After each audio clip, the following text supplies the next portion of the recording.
anh luồng khóc mấy hay ground chứ anh ground mò mình cả CB lại dùng túi rốt dùng túi rốt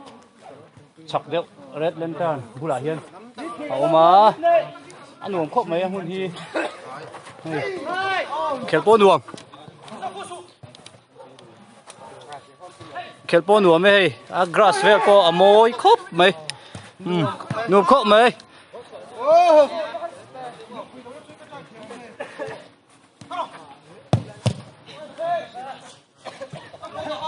anh luồng mình tiêm anh luồng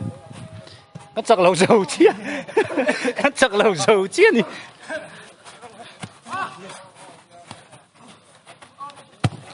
em bị rồ liền cắn đút về liền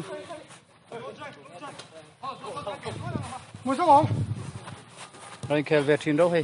anh muốn hin luồng mà grass pond luồng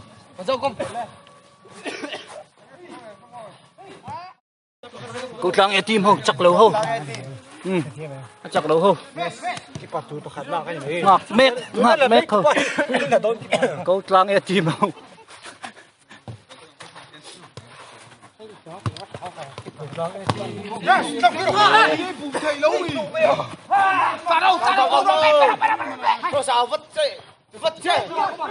dấu khen à suốt mấy độ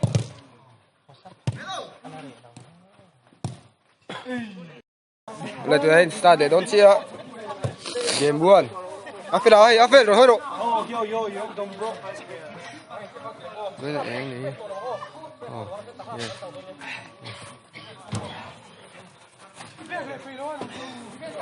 mà rồi thế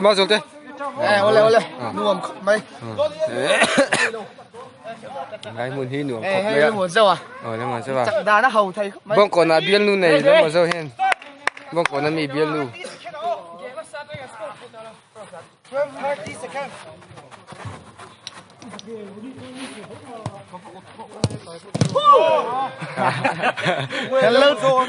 cắt chặt lồng biết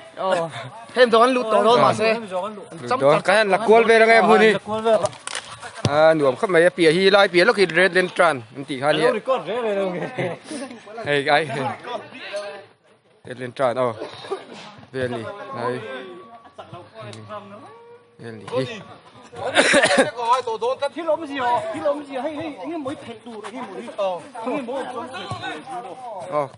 lê score nghe ngay ô anh luồng khóc mấy hay anh mà cho pet goal em i pet goal lại tao lần anh yêu pet goal lại tao lần ôi chắc lâu hô rồi chuột chia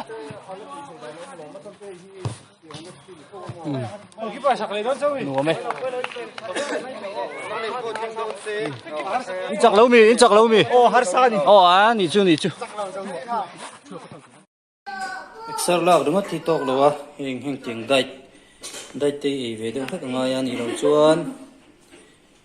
Excel lao đúng thì chú anh mà anh vác lâu anh